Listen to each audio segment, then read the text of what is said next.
The first date for the single dad was going great until she remarked, "You can go. I'm a mother with no husband."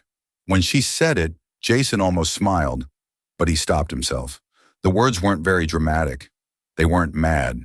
They were worn out as if she had uttered them before. It was as if she already knew how this part would finish. 3 years ago, Jason never thought he would be sitting across from a stranger, attempting to describe his life in bits and pieces. 3 years ago, his wife, Megan, was still alive, still laughing too hard at her own jokes, still putting coffee mugs in unexpected places throughout the house. Then on a normal Tuesday night, she fell in the kitchen. A sudden aneurysm. No warning. Not enough time to say goodbye. She was there for a minute. After that, everything changed. She left him alone with their 5-year-old son, Caleb, in a house that was too quiet. The first year was all about staying alive. Learning how to pack sandwiches the way Caleb wanted. Thinking about picture day. How to answer queries about heaven at 2 a.m. Jason lost both of his parents in one night. He learned how to get by on little sleep and a lot of worry. The second year was harder. The shock wore off, but the loneliness stayed. Jason would sit on the couch and look at old pictures after Caleb went to sleep. Days of birth, going to the beach. Megan with Caleb as a baby. He wasn't only sad about her, when he was sad about the person he used to be while she was living. People began to say things like, "You're still young," by the third year. Or, "Megan wouldn't want you to be alone all the time." Lauren, his sister, said it the most. She had good intentions. She didn't get that moving on felt like cheating, but being alone might wear you down. After Caleb eventually fell asleep with his favorite bear in his arms, Jason sat down at the kitchen table and downloaded a dating app.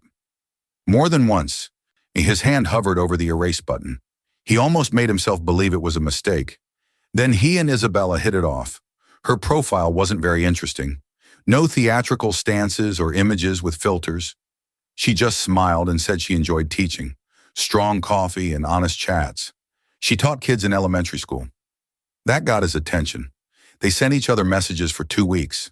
No hurry, just continuous conversations about jobs, movies we like, and recollections from when we were kids. She posed questions that made you think. She paid attention. In a way, it was easier than he thought it would be. He still didn't tell her about Caleb. He really didn't like that.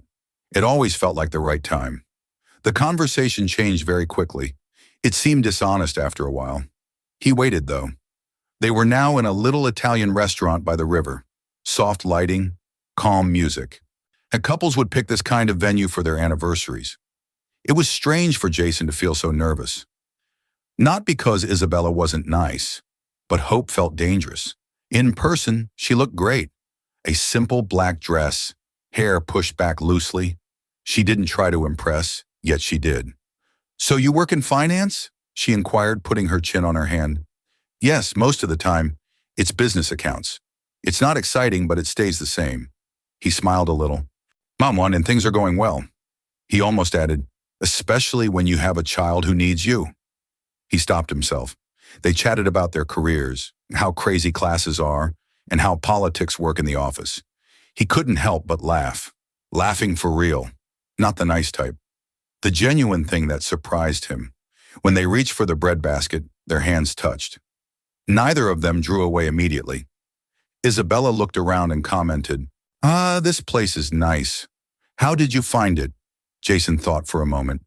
He might be lying. He could say that a friend told him to do it. Instead, he added, "My wife and I used to come here." The word wife seemed heavy yet true. Isabella didn't move. She didn't get stiff or look for a way out. Her face relaxed.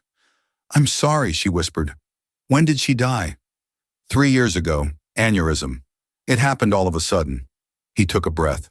"Emma, we were fighting over what to watch that night. That's the last normal thing I remember."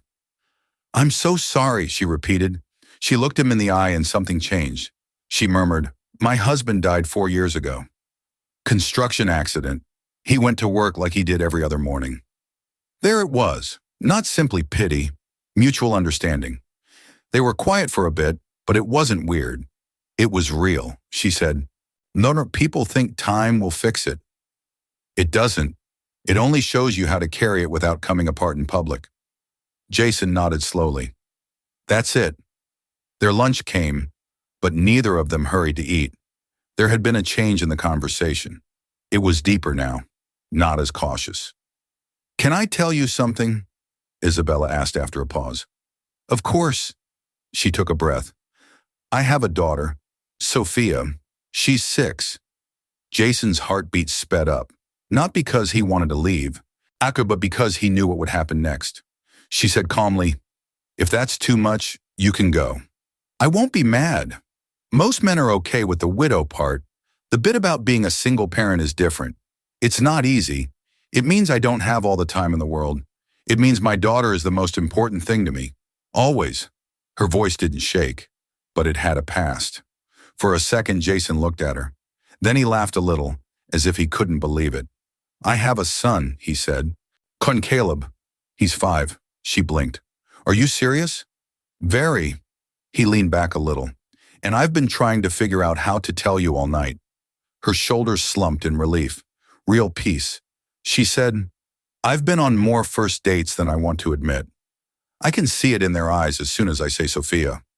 The mental math. The plan for getting out. I've had women stop replying the minute I mention Caleb," Jason said. "Yeah, well, one person told me she wasn't ready to help raise someone else's child. Another person told me to focus on becoming a dad instead of dating." Isabella shook her head, as if those things don't matter. Exactly. The tension dissolved. The thing that took its place seemed lighter, truthful. "Tell me about Caleb," she urged. And he did. He commented that Caleb is obsessed with space and that he says the moon follows their car. He talked about how Caleb still sneaks into his bed during storms, how he carries about a plush bear that Megan used to own. Isabella paid close attention and smiled at the proper times. Then she told him about Sophia, her passion for painting, the way she gives names and backstories to every stuffed animal. The hard questions concerning her dad that spring up out of the blue. They talked honestly about the challenging parts of being a single parent, the tiredness, the remorse that comes with losing patience, the quiet pride when your child does something small but brave. They didn't touch their plates. The restaurant slowly filled up. Jason didn't feel like a broken version of himself for the first time in years. He felt like someone understood him. As the waiter brought the check, he said carefully, "I don't want to rush anything, but maybe next time we shouldn't keep the most important parts of our lives a secret." "Do you mean to bring the kids?" she asked with a half smile. "Yes, somewhere easy. The park, the zoo, ice cream." She nodded slowly. "I'd like that." He took her to her car in the soothing light of the streetlights. "You're different," she said. "So are you." He leaned in carefully. She didn't move back. The kiss was soft and not rushed. Not dramatic, just real. Jason sat in his car for a while after she drove away. He didn't feel bad. He didn't think he was taking Megan's place. He felt something he hadn't let himself feel in a long time. Possibility. He would always love his wife. That didn't alter. But maybe love wasn't restricted to one story. Maybe it could appear different the second time. Less noise, more wisdom, built on honesty instead of perfection. Sometimes the best starts don't come from the perfect. They come from two people who know what it means to lose but are brave enough to try again, nevertheless. And maybe that's what makes them stronger. If this story made you feel something, send it to someone who needs a reminder that it's okay to start afresh. And tell me in the comments, do you feel love may find us again after loss?